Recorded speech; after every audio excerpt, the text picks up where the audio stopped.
चहुवेद जाण शाही शास्त्र कारण 18ही पुराणी हरिसी गाती. माऊली म्हणतात 4 वेद 6 शास्त्र 18 पुराण हे भगवंताचंच वर्णन करत आहे, देवाला गात आहे. सतत भगवंताचं नामस्मरण करतात. कसं करतात? मन थोणी नवनीत तैसे घ्या अनंत, पाया व्यर्थ कथा सांडणी मार्ग.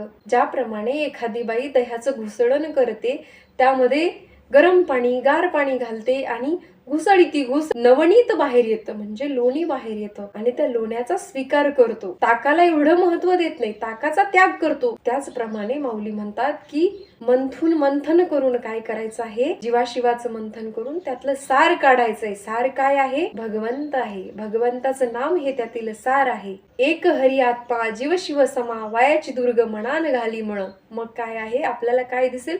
सगळीकडे समान दिसेल, व्यापकता दिसेल. भगवंताची व्यापक रूप होईल. एकच आत्मा, तुमचा आत्मा, आपला आत्मा आणि भगवंत एक आहे. जीव आणि शिव एकच आहेत. एकाच जीव शिव दोन्ही बैसोनी एका आसनी, एकाच आसनावर ते बसलेले आहेत आणि ते समान दिसायला लागतील. ज्ञान देवा पाट हरी हा वैकुंठ, भरला गण दाट हरी दिसे. ज्ञानेश्वर महाराज म्हणतात वैकुंठ म्हणजे हरी, हरी म्हणजे वैकुंठ. अशी जेव्हा व्यापकता दिसेल तेव्हा भगवंत आपल्या जवळच आहे. ज्ञानदेवा पाठ हरी हा वैकुंठ, भरला गण दाट हरी दिसे. सगळीकडे व्यापक रूपाने तुम्हाला भगवंतच दिसेल, हरीच दिसेल. फक्त त्यासाठी काय करावं लागेल? हरिमुखे म्हणा, हरिमुखे म्हणा, पुण्याची गणना कोण करी.